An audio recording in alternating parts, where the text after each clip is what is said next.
So for my research paper, I did the topic of pet therapy for children with autism spectrum disorder. And the idea came to me because actually of my cousin. His name is Connor and he is diagnosed with autism. He's a really important person in my life. I loved watching him not only grow up but kind of overcome a lot of the struggles that came with autism.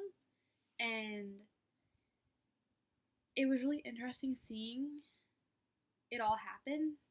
He's a person that keeps the family positive and kind of like everyone stays calm because of him.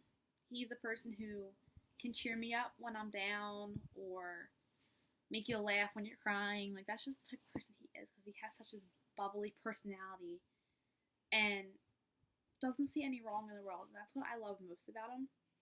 And I never actually heard of pet therapy for autism before until my mom brought it up to me.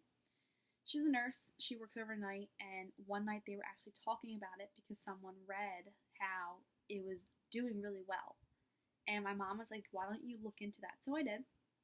And after doing my research, I came up with my thesis statement, which is, pet therapy has been a benefit for children with autism spectrum disorder and continues to do so, helping them do what has been a struggle before and improving their abilities today. So for the entire body of my paper, there's 4 main points. The first one is autism.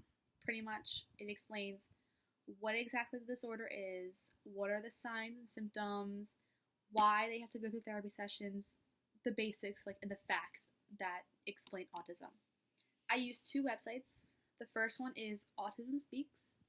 It's a website that talks about exactly what autism is, all the different forms of it, and then it also brings awareness to people, so you can sign up to hear about events. Like if there's like a walk for autism happening near you, you can go like support it, how you can donate to foundations.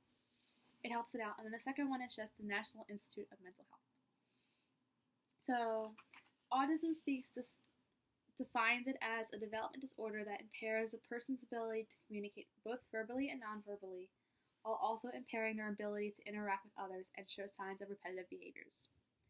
The National Institute of Mental Health says that children get upset with slight change in routine, having difficulties with conversation, making very little to no eye contact, or having difficulty understanding new concepts. So that just kind of shows, like, explains the different symptoms about it and why they struggle with things. And then Autism Speaks says that they have difficulty showing emotion and can lose control over emotions, having emotional outbursts in overwhelming situations which can lead to self-injury, such as banging their head on a wall or hitting themselves. And then they have to undergo therapy sessions to help maintain these behaviors. So the second part is all about pet therapy, pretty much like the history of it, like how it was founded, and then facts about it. So some of the facts that I got were all from one article. It's called The Role and Impact of Animals with Pediatric Patients. It was written by Anna Goddard and Mary Gilmer. And some of the things that they said were, therapy animals go through extensive training that lasts from 1 to 2 years, completing certain courses and passing a series of tests certified by therapy agencies. This is pretty interesting because it shows that, like, the animals that are used for therapy sessions have extensive training and know what to do, because they're going to deal with all types of disorders, not just autism. They can go with someone who has schizophrenia, or they can be dealing with someone who's just stressed out from school or everything that's going on in life. So it doesn't matter what the issue is. It's just the fact that they have to help it, pretty much. The second one is, it just has those 2 types of pet therapy. Animal-assisted activities is one, and then animal-assisted therapy is the other. The latter one, which is animal-assisted therapy, is used most frequently with autism because the animals that are used for therapy have certain goals they have to meet, which is why children with autism go to therapy, to meet goals. And the goals that they have to meet are physical goals, mental goals, educational goals, and motivational goals. And then another one, which how just the most common animals are the dogs, since they bring companionship and protection. And Steve Daniels, who wrote an article in the Nursing Standard, says how dogs can cut through the most debilitating mental illnesses. The third main point is pet therapy with autism. So pretty much it just talks about like all case studies. So I chose 3 articles for that. I found 3 articles that have all different case studies that help give like examples in it and all that. So I'm only going to talk about 2 of them. But the first one is called Can Dogs Prime Autistic Children for Therapy, written by Karine Silva. This was just a single case study about a 12-year-old boy diagnosed with autism. He had a history of language delays, poor social skills, aggressive behaviors, and anxiety. The therapist chosen for the experiment was a therapist who did have experience with animal therapy sessions, and the dog that was used was a female Labrador.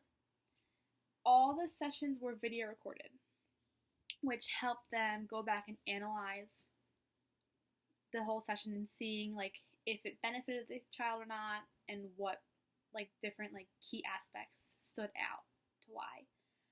There were 2 sessions. Both were one-on-one sessions. One involved the animal and one did not.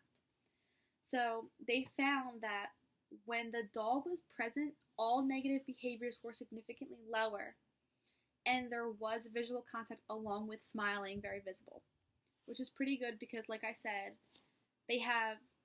children with autism have horrible social skills, which means there's like little to no eye contact and they don't show emotion. So the fact that that was happening during the session was pretty good with the dog being present.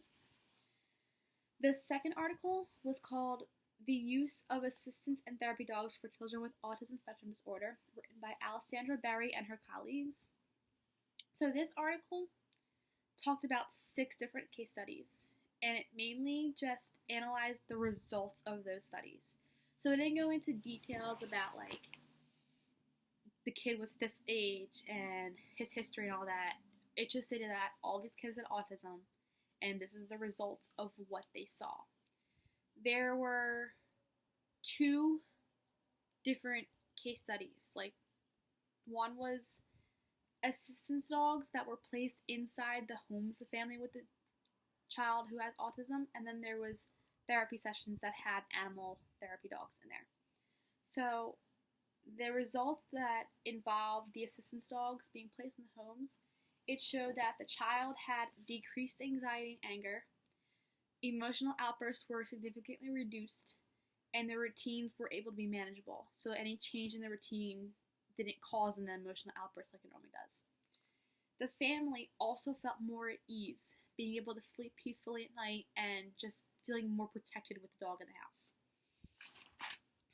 In the therapy sessions, they noticed that all the children had improved social behaviors and language use.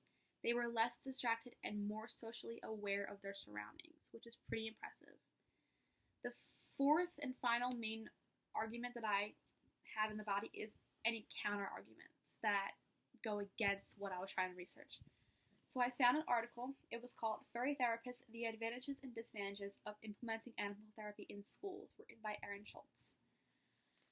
Any of the disadvantages that she listed were if the person has a fear of animals or any phobias, which is pretty important to know. If they have a fear of an animal, especially if like past history there was a bad experience with one, and pretty much like the argument against like that I put against that was you don't want to force the person to have the therapy session. So like you bring it up, but they'll say, I don't want to do this, and then you don't have to force it on them, which is one of those. Another counter argument was if they have any allergies to animal dander. It is a pretty important counter argument because you don't want like who's severely allergic to it. You don't want them to go through that and have to suffer.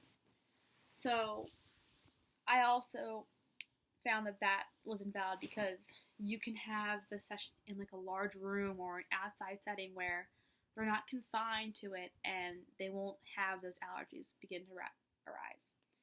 And then the third one that she mentioned was the safety of the person who needs therapy.